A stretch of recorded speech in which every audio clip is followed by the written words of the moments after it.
오늘 본문의 사건은 우리가 너무나 잘 아는 보리떡 5개와 물고기 2마리로 5,000명을 먹이시고 12바구니가 남은 사건입니다. 그래서 오병이어라, 떡병자를 써서 오병이어라 그렇게 하는 사건입니다.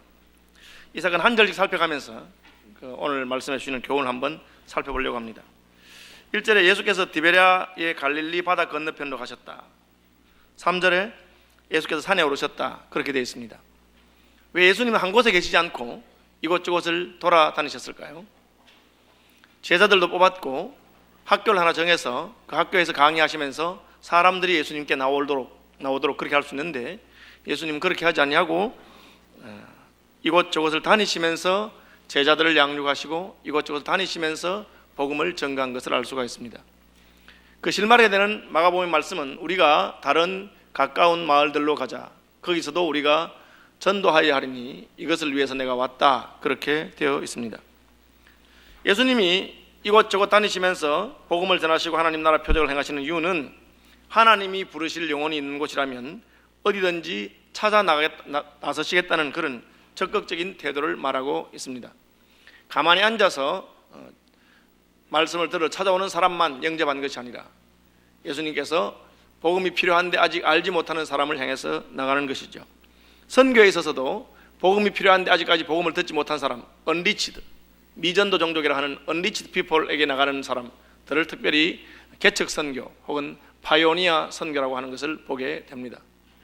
이미 복음이 편만한 지역에 수많은 일꾼들이 있고 복음이 꼭 필요한 곳에는 일꾼이 별로 없는 것이 오늘날 선교의 형편입니다. 그래서 우리가 나의 편안함이나 나의 익숙함이 아니라 하나님 나라의 필요를 위해서 복음이 필요한 곳에 갈 수 있는 사람이 되기를 바랍니다. 아멘 소리 작네요. 제가 부산의 수영로 교회에 가서 집회를 했는데 수영로 교회 집회하니까 중등부 집회인데 1,300명이 모였어요. 중등부가. 선생님이 200명이에요. 그래 부장 집사님이 광산 사장인데 큰 광산의 사장님인데 얼마나 겸손하고 제 기사 노릇 하시면서 얼마나 잘해주는지 몰라요. 그래서 제가 이제 좀 뺐다간 데 있어가지고 이 교회는 뭐가 문제일까 하고 살펴보는데 아무 문제가 없어요. 그분은 교회 사신 일이 뭐냐 물으니까 자기는 화장실 청소 장보인데 예배 전에 1시간씩 화장실 청소할 사람들 모아가지고 한 100명쯤 되면 모아서 같이 기도하고 일제히 화장실 청소하는 것을 자기 그 봉사 파트 일로 하고 있대요. 아주 잘하세요. 권사님들 집사님들이 교사인데 교사들이 그렇게 열심일 수가 없어요. 그래서 제가 이 교회 문제가 거의 없는가 하다가 마친 날쯤 돼서 제가 말했어요. 제가 이 교회 교사들 특별히 중등부 교사들 보니까 참 신실하고 다 좋은데 문제가 한 가지 있다. 이분이 깜짝 놀라서 아니 뭐가 문제입니까? 이렇게 말하더라고요. 그래서 다 좋은데 일꾼이 너무 한 군데 몰려있다. 그러니까 여기 있는 일꾼들 절반쯤 주변에 개척교회, 가난한 교회, 어려운 교회 가서 한 명이 가면 그 교회 하나를 일으킬 만한 그런 능력이 있는 분들이니까 잘하는 사람들끼리 모였지 말고 거기 가서 좀 봉사하시라고. 그러니까 아무 대답 안 하시더라고요. 그래서 참 그렇죠. 우리도 그렇게 되기 쉬운 것이죠. 그래서 점점 큰 교회에 더 많이 모이고 큰 교회가 더 좋아요. 시스템도 좋고 사람도 많고 또 젊은이들은 배우작감도 많고 그렇게 하는 거죠. 그러나 예수님께서는 복음이 필요한 곳에 가셨습니다. 추수할 것은 많으나 일꾼이 적은 곳에 가신 것을 늘 마음에 새기고 여러분들도 때가 되면 내가 필요로 하는 교회가 아니라 나를 필요로 하는 교회, 내가 가서 일해야 되는 곳에 갈 수 있는 그런 분들이 되기를 바랍니다. 예, 참 그런 결단이 쉽지 않은 것 같아요. 그렇게 할 수 있으면 참 하나님 기뻐할 줄로 생각합니다. 예수님은 하나님 나라의 복음을 위해서 이곳저곳 다니시면서 유목민적인 사역을 하셨죠. 노매드죠. 에반젤리칼 노매드, 복음을 위한 유목민적인 삶을 사신 것입니다. 그렇게 하신 이유는 앞으로 예수님의 12 제자들도 복음을 위해서 온 천하를 다니도록 그렇게 하신 것이죠. 예수님이 이미 틀을 닦아놓은 예루살렘이나 갈릴리나 이스라엘에 만족하지 말고 세계와 열방과 복음이 필요한 곳에 어디든지 가라 그렇게 하신 것이죠. 지금도 전 세계에서 진짜 복음이 필요한 데는 선교사님들이 별로 없어요. 첫째, 선교사님 들어갈 수가 없어요. 선교사 비자를 주지 않기 때문에, 또 목사가 들어오는 걸 금하기 때문에, 또 목사가 거짓말하면서 갈 수 없잖아요. 직업이 뭡니까? 목사인데 목사 아니라고 할 수는 없잖아요. 그래서 실제로 복음이 필요한 곳에는 평신도 사역자들, 특별히 비즈니스맨들이 갈 수가 있습니다. 전 세계 어느 나라도 비즈니스 하는 사람을 막는 나라는 없습니다. 그런 의미에서 이번에 개성공단 폐쇄 사건 같은 것은 북한이 참 전 세계에서 아주 독특한 천년기념물적인 나라라는 것을 보여주는 것입니다. 공산권이든지 이슬람권이든지 비즈니스 하겠다는 사람들에게는 절대 막지 않습니다. 여러분이 비즈니스 하기 위해서 가면은 얼마든지 복음을 전할 수 있는 기회가 있는 것을 알 수가 있습니다. 제가 전에 후배 목사 하나를 만났는데 이 목사님이 이집트에서 선교사 사역을 하는데 자기가 이집트에 사역하다가 너무너무 큰 충격받은 이야기를 하나 하고 있습니다. 그게 뭐냐 하니까 이집트에 동양 사람이 몇 명 없었는데 최근에 동양인들이 굉장히 많대요. 그래 전에는 동양 사람이 오면 이상하게 생각하고 제가 선교사인가 이랬는데 요즘은 동양 사람들이 시골 마을 다니면서 전도를 해도 그 사람들이 하나도 이상하게 생각하지 않는데요. 왜 그러냐 물으니까 중국 장사꾼들이 하도 많이 와서 중국에서 옷장사들, 중국에서 보따리 장사들이 하도 많이 오니까 자기를 보면 너 중국에서 왔지 뭐 팔러 왔나 뭐 그렇게 나오신대요. 그래서 야 선교사보다 훨씬 더 열심으로 전 세계 방방곡곡 구성마다 다니는 사람들이 중국 장사꾼들이구나 하는 걸 깨닫게 되고 충격을 받았대요. 한 걸음 더 충격받은 것은 그 시골 오아시스 마을, 사막의 오아시스 마을에 가서 이렇게 친구를 사귀면서 전도할 기회를 노리겠는데 그 오아시스 마을에 이집트인 친구가 자기를 보고 자기가 참 살다가 이렇게 독한 놈들 처음 봤다는 거예요. 그게 뭐냐 하니까 중국 놈들이래. 그 뭐가 독하냐 하니까 야 있잖아 우리 동네 이발소가 있는데 이발하는데 2,000원이래 한 사람당 2,000원. 그런데 중국 이발사가 왔대요. 이 중국 이발사가 와가지고는 1,000원에 깎아준대. 절반 값에. 그것도 어른 한 명 깎으면 애는 공짜로 깎아준대. 아이고 여러분 한번 생각해 보세요. 2,000원에 깎아야 되는데 아하고 자기하고 둘이 1,000원에 깎으니까 4분의 1 가격이라. 그런데 어떻게 그게 가능하냐 물으니까 중국인들은 첫째로 점퍼가 없대. 가위만 들고 다닌대. 그리고 머리 깎아주잖아요. 깎아주면 식사 시간 되면 옆에서 그냥 밥 먹으러 안 가고 기다리고 있대요. 그럼 남는 거 얻어먹고 또 사람들이 착하기 때문에 먹을 때 그냥 못 보내니까 같이 먹자 하면 그냥 아무 소리 안 하고 같이 먹는데요. 밥은 공짜로 해결하고 잠은 밤에 그냥 마지막으로 머리 깎아준 집에서 그냥 자고. 그러니까 뭐 숙식 해결되고 돈도 필요 없고 그냥 뭐 점프세도 안 들고 그래서 그 오아시스 마을 돌면서 한 달에 한 번씩 돌면서 머리 깎아주는데 돈 잘 번다는 거야. 그 이야기 듣고 이분이 너무 충격을 받아가지고 이야 선교사보다 100배 낫다. 나도 빨리 머리 깎는 거 배워가지고 그 1시간 동안 깎으면서 무슨 이야기 하겠어요. 전도하면 되는데 자동으로 할 수 있는 거예요. 이야, 그런 충격적인 이야기를 제가 들었습니다. 어쨌든 예수님께서는 자기를 따르는 팬들을 모아놓고 한 지역에서 여기 예수님의 교회라고 그렇게 하지 않으시고 예수님의 교회는 이동식 교회였습니다. 언제든지 복음이 필요한 사람을 향해서 나아갑니다. 그리고 일꾼들을 예수님이 데리고 다니십니다. 12제자는 어디든지 예수님 따라다니면서 가다가 말씀을 배우고 가다가 사역하는 걸 보고 그렇게 하는 아주 다이내믹한 교회인 것을 알 수가 있습니다. 그럼에도 불구하고 큰 무리가 예수님을 따라다녔습니다. 왜 그렇습니까? 2절에 이는 병자들에게 행하시는 표적을 보았습니다. 예수님이 병 고쳐주시러 이 세상에 오셨습니까? 아닙니다. 예수님은 복음을 전가하러 왔습니다. 그런데 왜 병자들을 고치시고 병자들에게 표적을 행하십니까?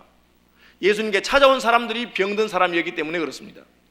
예수님은 자기에게 오는 자들의 문제가 어떠한 문제든지 그 문제를 해결하기를 원하시는 분이었습니다. 예수님은 이 땅에 병 고치러 온 분 아니지만 그러나 병자가 왔을 때는 그 병자를 돌보아주고 치료해 주는 것이 예수님의 교회의 사역이라고 할 수가 있습니다. 5절에 보시면 예수께서 눈을 들어 큰 무리가 자기에게로 오는 것을 보시고 우리가 어디서 떡을 사서 이 사람들에게 먹이겠느냐 빌립에게 그렇게 말씀했습니다. 이건 뭡니까? 예수님이 이 땅에 빵을 주러 오신 분 아닙니다. 그런 예수님께서는 자기에게 나오는 자가 배고픈 것을 보시면 그들을 먹여야겠다고 생각하는 분이죠. 다시 말하면 사람들의 필요를 보는 눈을 가지고 계신 분이었습니다. 예수님은 고통당하는 자에게는 위로를 주기를 원하시고 배고픈 자에게는 빵을 주기를 원하시고 병든 자는 치료하기를 원하시는 분이 바로 예수님이셨습니다. 사실 이게 참 어려운 부분 같아요. 오늘날 교회가 욕을 많이 얻어먹고 목사들이 욕을 많이 얻어먹습니다. 그러나 예수님을 싫어하는 사람은 별로 없습니다. 교회는 욕하고 목사는 욕해도 예수님은 좋아합니다. 왜? 세상 사람들은 예수님에게 기대하는 바가 있습니다. 그런데 왜 교회를 욕하고 목사를 욕합니까? 그것은 목사와 교회가 예수님께서 하시는 그런 사역을 제대로 하지 못하기 때문에 그렇습니다. 여러분, 오늘날 얼마나 많은 사람들이 고통 중에 어려움 가운데 필요 가운데 있습니까? 교회가 그들의 필요를 보는 눈을 가지고 그들을 돕기를 원한다면 그것이 바로 예수님이 가신 길이요 예수 그리스도의 제자가 걸어야 하는 길이라고 저는 생각합니다. 그런데 여러분 이게 쉬운 게 아니에요. 왜냐하면 그 일을 하기 위해서 내가 수고를 해야 되기 때문에. 저절로 되는 게 어디 있어요. 수고하고 무거운 짐진 자들의 짐을 들어주려면 함께 그 짐을 져주는 사람이 있어야 될 것입니다. 고통 가운데 우는 사람이 있다면 그와 같이 울어줄 마음이 있어야 그 사람의 고통이 감해질 것입니다. 항상 예수님께서는 그렇게 사역하셨습니다. 그렇기 때문에 담대하게 수고하고 무거운 짐진 자들아 다 내게로 오라. 내가 너희를 쉬게 하겠다고 말씀하신 것입니다. 주님의 사역은 그랬습니다. 예수님께서 눈을 들어 큰 무리가 자기에게로 오는 것을 보셨습니다. 예수님은 자기에게 오는 사람 보셨는데 그냥 이런 기분으로 아이고 팬들이 많구나, 내 팬클럽이 생겼다, 그런 개념이 아닙니다.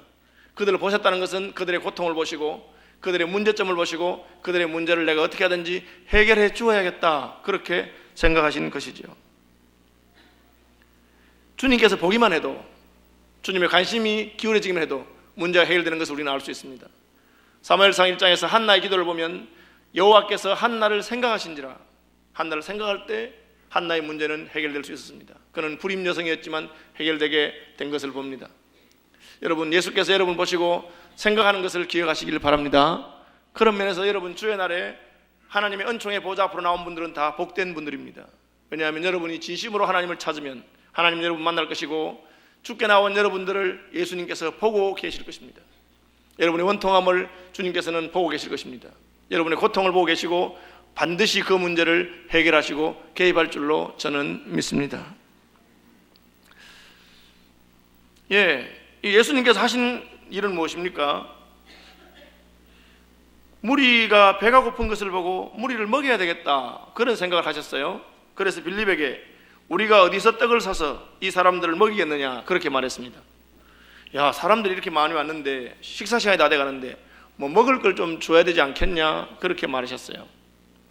예수님이 기대했던 대답은 무엇일까요? 예수님께서는 예수님 알겠습니다. 사람이 많기 때문에 떡집 한 군데 두 군데로 안 될 거고 30일에 가면 떡집이 한 군데 있고 50일에 가면 또 한 군데 있고 100일에 가면 또 한 군데 있는데 시간이 많이 걸리겠지만 제가 열심히 달려가서 저희들이 있는 대로 떡을 다 썰어 모아가지고 조금씩이라도 나누어 먹도록 해야 되겠습니다. 뭐 그렇게 대답하기를 기대했을지 모르겠습니다. 그러나 예수님의 이 질문에 대해서 빌립은 실패한 것을 보여줍니다. 이렇게 말씀하시면 친히 어떻게 하실지를 아시고 빌립을 시험하고자 하십니다. 주님께서는 친히 떡을 먹이실 것을 이미 마음에 작정하시고 자기가 어떻게 할 것을 아셨습니다. 다만 빌립이 뭐라고 대답하는가를 보기를 원하셨습니다. 빌립은 이렇게 말합니다. 빌립이 대답하되 각 사람으로 조금씩 받게 할지라도 200데나리온의 떡이 부족하리이다. 이 데나리온은 로마에서 성인 남자 한 명의 하루 품삯입니다. 요즘으로 말하면 일당, 공사판에서 일해서 일당 10만원을 받는다고 합시다. 그러면 200데나리온은 2천만 원이 됩니다. 여기 모인 무리가 5,000명이고 그 5,000명은 아이와 여자를 뺀 숫자이기 때문에 여자와 아이가 남자 성인만큼 있다면 10,000명이 될 것이고 더 많으면 2만 명이 될지도 모릅니다. 10,000명이라고 쳐도 10,000명이 한 끼 먹는데 2천만 원이 든다면 1인당 2,000원씩이죠. 우리 식으로 말하면 빵 하나, 우유 하나 돌린다고 하더라도 2천만 원이 필요할 것이라고 말했습니다. 빌립의 이 말은 틀린 말도 아니고 정확한 판단이고 계산이 빠른 것을 알 수가 있습니다. 그러나 그럼에도 불구하고 예수님의 마음에 합한 말씀은 아니었습니다. 빌립은 예수님께서 하신 말을 듣고 그 일을 하기 위해서 얼마나 많은 경비가 될지를 정확하게 계산할 수 있는 지식과 민첩함이 있었습니다. 그러나 예수님께서 그 말씀하신 의도는 알지 못했어요. 예수님의 의도는 무엇입니까? 내가 저 무리들을 먹이고 싶다. 저 굶주린 무리들을 어떻게든지 먹이고 싶은데 어떻게 하면 좋겠느냐? 어디 가서 빵을 사올 수 있겠느냐? 그것이 예수님의 의도죠. 우리가 비용을 생각할 것이 아니라 주님의 마음을 품고 사명을 생각하는 여러분들이 되기를 바랍니다. 여러분, 하나님께서 기뻐하는 일을 하려고 하니까 비용 대비 효율이 너무 없어. 이 사람들 다 먹이는데 2천만 원 드는데 2천만 원 들여서 한 끼 먹은들 그게 무슨 표시가 나겠는가? 그런데 돈 쓸 이유가 있겠는가? 그런 생각이 빌립에게 들었을런지도 모르겠습니다. 그러나 여러분, 비용 대비 효율이 가장 없는 것이 무엇입니까? 그것은 하나님께서 우리를 구원하기 위해서 자기 아들을 이 땅에 보내신 것입니다.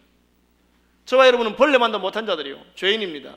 우리를 구원하기 위해서 자기 아들을 죽이시는 그런 손해를 하나님께서 보셨습니다. 만약 빌립이 계산한 것처럼 하나님이 영악하게 비용을 계산한다면 우리를 구원하는 것이 아니라 우리를 멸망시키시고 새롭게 아담 하와를 새롭게 만들어서 잘 될 때까지 새로 시작하는 것이 훨씬 쉽고 편한 일일지 모르겠습니다. 자기 아들을 십자가에 못 박아 죽이는 그 일을 할 이유가 없습니다. 그러나 그럼에도 불구하고 하셨습니다. 왜요? 사랑하기 때문에 그렇죠. 제가 영국 가서 제일 처음 충격받은 게 뭐냐면은 수리비가 너무 비싸다는 거예요. 수리비가 뭐 자동차 수리비도 비싸고 시계 고치는 데도 비싸고 그래요.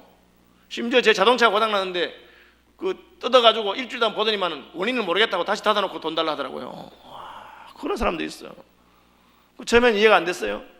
시계를 고치는데 5만 원짜리 시계가 고장이 나서 고치러 가니까 10만 원 달래요. 누가 고치겠습니까? 버리고 5만 원짜리 새로 사지. 그런데 그걸 고친다니까. 제가 하도 기가 막혀서 5만 원 주면 새 시계 사는데 왜 10만 원 주고 고치냐 하니까 대답이 너무나 재밌어요. 그게 내 시계이기 때문에 그렇다는 거예요. 내가 차던 시계고 내가 좋아하던 시계고 익숙한 시계인데 똑같은 거 새 거 사는 게 싸도 나는 내 시계를 돈 주고 고치겠다는 거예요. 참 이해가 안 되죠. 근데 한국 와보니까 요즘 한국 사람도 그렇게 하더라고요. 강아지 한 마리 30만 원 하는데 병드니까 수술비 200만 원 들여서 고치더라고. 왜 그렇습니까? 단순히 강아지가 아니고 내가 사랑하는 가족이라고 생각하니까 그렇게 하는가 봐요. 참 요즘 부모님들은 가족 대접 못 받고 강아지는 가족 대접 받는 이런 시대에 어쨌든 사랑하기 때문에 하신 것이죠. 하나님께서 우리를 너무 사랑하시니까 비용을 생각하지 아니하시고 아들 예수 그리스도를 이 땅에 보내서 십자가에 못 박으신 것입니다. 예수님께서는 제자들이 예수님의 마음을 헤아려서 이 어중이 떠중이 와서 떡만 얻어먹으려고 하고 예수님 덕만 보려고 하는 사람들한테 뭐라고 2천만 원씩이나 쓰십니까? 그렇게 빌립이 대답한 것을 기뻐하지 않으셨습니다. 주님께서 기대하신 것은 내가 이들을 사랑하고 이들을 먹이를 원하니 너희가 내 마음을 헤아려서 어떻게든지 이들을 책임질 수 없겠느냐 하는 것입니다. 여러분, 하나님 나라 일을 하다 보면 내가 너무너무 손해보고 내가 너무너무 계산이 안 되는 그런 일을 하고 있다는 생각이 들 때가 한두 번이 아닙니다. 이 인간 같지 않은 사람들을 위해서 내가 이렇게 애를 쓰고 수고해야 될 이유가 무엇이겠나 그런 생각이 듭니다. 그러나 그것이 바로 하나님께서 하신 일입니다. 사랑해주고 밥 먹여주고 사주고 커피 사주고 아무리 해도 전혀 변화가 없는 것처럼 보입니다. 그러나 그것이 하나님께서 하신 일입니다. 그러한 세월이 지난 다음에 하나님의 때가 되었을 때 한 사람의 영혼이 변화되고 축계로 나오게 되는 것입니다. 주님께서는 그걸 원하셨습니다. 곁에 있던 안드레가 이렇게 말합니다. 여기 한 아이가 있어. 보리떡 5개와 물고기 2마리를 가지고 있습니다. 빌립의 대답에 예수님께서 별로 만족하지 못한 것을 보고 안드레는 여기 한 아이가 있습니다. 보리떡 5개와 물고기 2마리를 가지고 있습니다. 그렇게 말합니다. 참 싱거운 사람이죠. 5,000명을 먹여야 되는데 예수님 마침 한 부자가 보리떡 5트럭과 생선 2트럭을 가져왔습니다.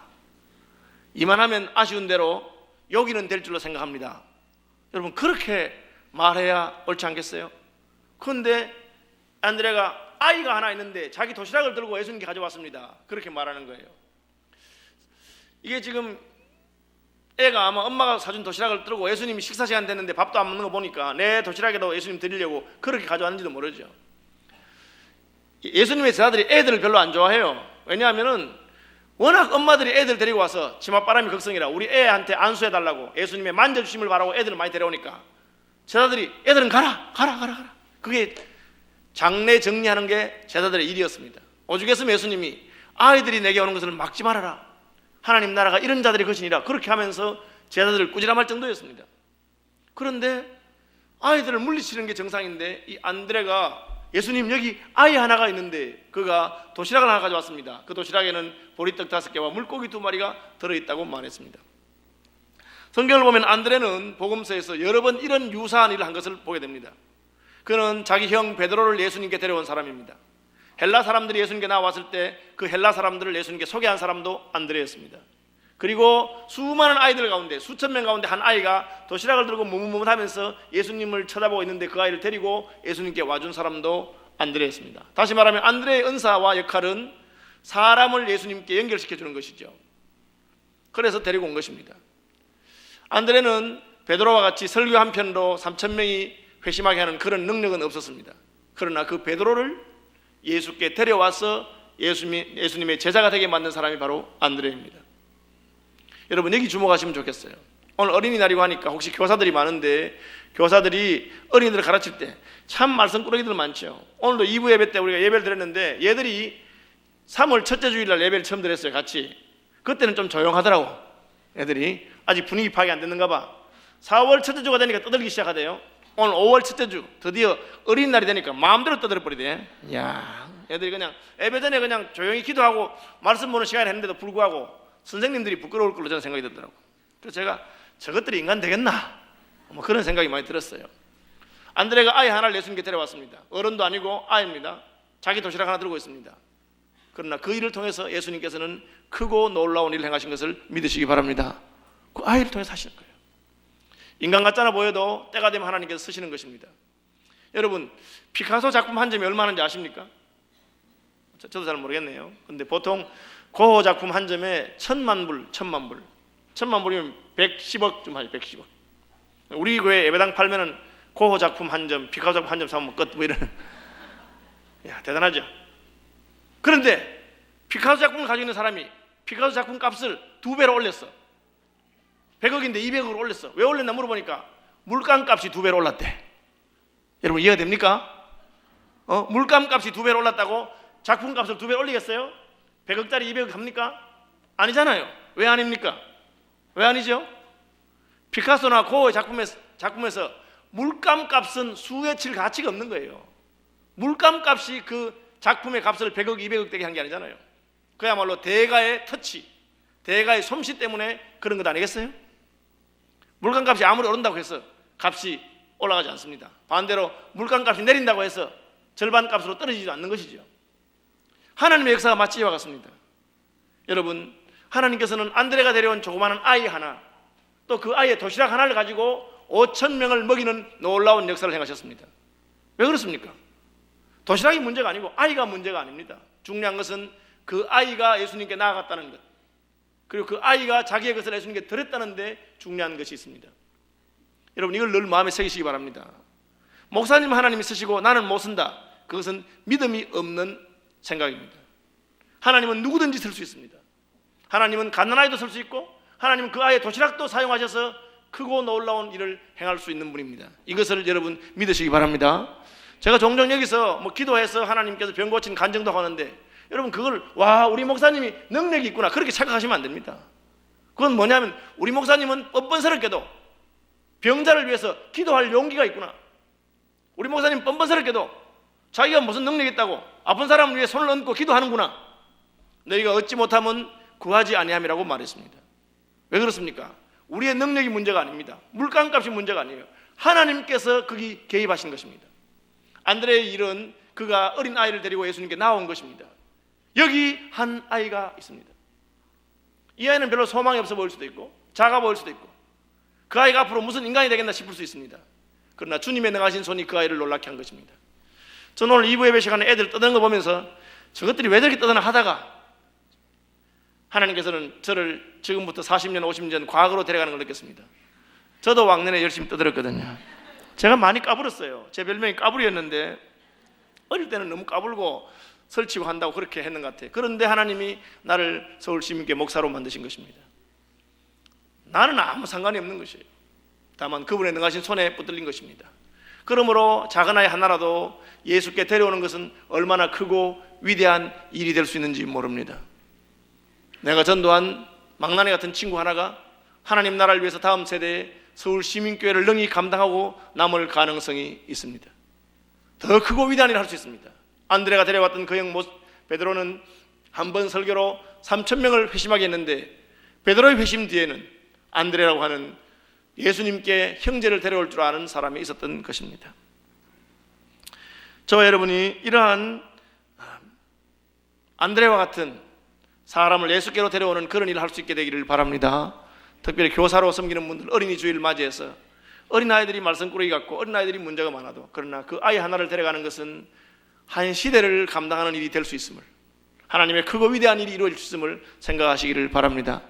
앞으로 결혼해서 애 낳거든 애 낳으면 속 많이 상할 거요. 다 부모 속 안 새기고 크는 애가 없습니다. 그러나 속 상할 때마다 그러나 이 아이가 예수께 나아갈 때 하나님께서 이 아이를 어떻게 크고 위대하고 놀랍게 쓸 수 있다는 것을 믿음으로 붙드시기를 바랍니다.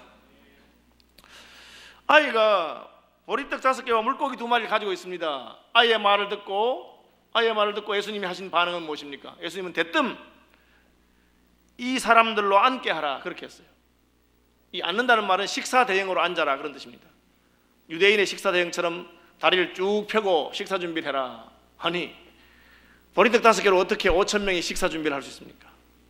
그럼에도 불구하고 예수님은 그렇게 하셨습니다. 왜요? 그것이 내가 해야 될 일이기 때문에 그렇습니다. 예수님께서는 그 무리 5천 명을 먹이는 것이 하나님께서 자기에게 맡기신 사명인 것을 알았습니다. 주님께서는 어떻게 하든지 내게 맡기신 일을 내가 해야 된다고 믿었습니다. 아버지께서 내게 맡기신 일을 내가 어찌 하지 않겠느냐 하는 것이 예수님의 마음이었습니다. 그리고 아무것도 없으면 못 먹이는데 보리떡 5개라도 있다 그 말이에요. 내가 가진 것은 적고 사명은 크도, 그러나 그것이 내가 할 일이고 이것이 내가 가진 것이라면 그것을 가지고 시작해보는 것입니다. 여러분, 이게 쉬운 게 아니에요. 우리는 형편을 이야기합니다. 형편이 돼야 시작하는 거죠. 그래서 새벽기도 나오라고 하면은 나이가 들어서 새벽잠이 없어지면 나오겠다고 그렇게 말합니다. 여러분, 그렇지 않습니다. 젊을 때 새벽기도 안 나온 사람이 나이 들면 나올 것 같습니까? 예, 새벽잠 없어지면 텔레비전 보고 인터넷 하지 안 나옵니다. 그 인생이요. 형편이 되어야 하는 게 아닙니다. 제가 개척교회 할 때 나한테 예배당 지어주겠다는 사람 3명이 있었습니다. 목사님, 저희 사업만 잘 되면 제가 예배당 지어드리겠다고. 아직까지 안 지어주더라고. 제가 그때 깨달았어요. 형편이 피면 예배당을 지어주고 형편이 피면 해주는 게 아니라 하나님의 일을 하기 때문에 하나님이 형편을 바꾸는 것을 믿으시기 바랍니다. 내가 새벽에 나올 수 없어도 기도하려고 마음먹고 하니까 하나님이 내게 힘을 주시고 은혜를 주시고 용기를 주시는 것입니다. 내가 무슨 설교 준비가 다 된 목사가 되었기 때문에 설교하는 것이 아니라 목사가 되고 설교 사역을 하기 때문에 하나님께서 설교의 은혜를 더하시는 것입니다. 저도 몇 년만 설교 안 하면 능력이 탁 떨어질 줄 저는 생각합니다. 왜? 일하기 때문에 하나님 은혜를 주는 것입니다. 하나님 나라를 위해서 이 일이 내가 감당할 일인 줄 알고 사명 감당할 때 하나님께서는 그 사명을 감당할 힘을 주는 것입니다. 여러분, 예수님께서 하신 이 놀라운 기적을 통해서 내게 있는 것이 많든지 적든지 주님께서 내게 하라고 하는 그 일을 위해서 나의 목숨 하나라도 바치겠다고 하는 그런 마음이 있을 때 하나님은 하늘의 밀이 땅에 떨어져 죽으면 많은 열매를 맺게 하는 크고 놀라운 기적을 행하시는 것을 믿음으로 받으시기 바랍니다. 예, 여러분의 세대에 여러분이 축복받고 형편이 되어서 사명을 감당하는 것이 아닙니다. 하나님께서 주신 사명을 감당하기에 불타오르는 마음이 있기 때문에 하나님께서는 그 사명을 감당할 수 있는 힘과 능력과 은혜와 형편을 주실 줄로 믿으시기 바랍니다. 사명이 나를 살리는 것이요. 그래서 사명이 있는 사람은 죽지 않는다고 그렇게 했어요. 하나님께서 내게 맡기신 그 일을 하기 위해서 수고할 때 하나님은 감당할 수 있는 힘을 주십니다. 예수님은 그걸 아셨기 때문에 보리떡 5개를 가지고 하늘을 우러러 감사한 것입니다. 왜? 보리떡 1개라도 감사할 것이기 때문에. 하나라도 이 사람들을 먹이라고 한다면 먹여야 하는 것이 하나님의 아들의 갈 길이기 때문에 그는 보리떡 5개를 가지고 하늘로 축사했는데 결과는 무엇입니까? 한 아이의 도시락이 5,000명, 10,000명의 점심 식사 원하는 대로 실컷 먹고도 12바구니가 남는 역사가 있었습니다. 주님이 기뻐하는 일에 우리의 사소한 것을 드릴 때 하나님께서는 그것을 통해서 5,000명, 10,000명, 20,000명이 실컷 먹는 역사를 이루십니다. 그것이 하나님이 하시는 방법입니다. 그리고 남은 것이 12바구니입니다. 왜 남긴 것을 거두게 했을까요? 그것은 도시락을 드린 아이의 몫입니다. 성경에 보면 우리가 주님 나라 위에 드릴 때 하나님은 그것을 가지고 크고 놀라운 일을 행하실 뿐 아니라 드린 자에게도 100배를 준다고 약속하셨습니다. 너희가 하나님의 나라와 나와 및 복음을 위해서 집이나 전토나 행대나 자매나 드린 자는 금세에서 100배를 받고 내세에서 영생을 얻지 못할 자가 없다고 하신 것이 예수님의 말씀이죠. 저도 그런 100배를 받은 경험이 여러 번 있습니다. 제 말을 듣고 그대로 행해서 100배를 받았다고 하는 제자들의 간증도 들은 적이 있습니다. 여러분의 생애 가운데 형편은 보리떡 5개밖에 없지만 그러나 주님이 감당하라고 한 사명이 있기 때문에 사명을 위해서 여러분의 눈물과 땀과 기도와 헌신을 드렸을 때 하나님이 그것을 통해서 크고 놀랍게 역사하시는 것을 경험하게 되기를 바랍니다. 예. 여기 한 아이가 있습니다. 안드레가 한 말이 여러분의 말이 되기를 바랍니다. 나는 아이 같은 자지만 주님, 여기 한 아이가 있습니다. 제가 가진 보리떡 5개와 물고기 2마리가 있습니다. 주님, 이것을 받아 주옵소서. 주님 나라 위해서 이 작은 것이지만 사용하여 주옵소서. 에스더가 왕비의 위를 포기하기까지, 자기의 목숨을 포기하면서까지 죽으면 죽을 것입니다.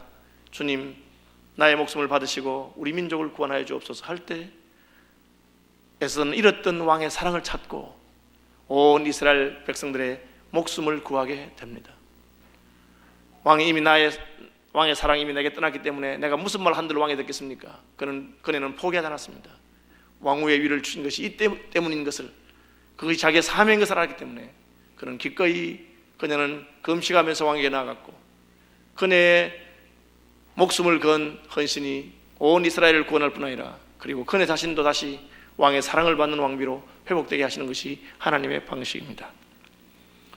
특별히 우리 젊은 친구들 인생 살아가면서 너무 그냥 형편 따지고 형편하다가 아무것도 못하는 그런 부끄러운 사람 되지 말고 형편을 따라 사는 자가 아니라 사명을 따라 사는 분들이 되시기를 바랍니다. 함께 합심해서 기도하면 좋겠습니다.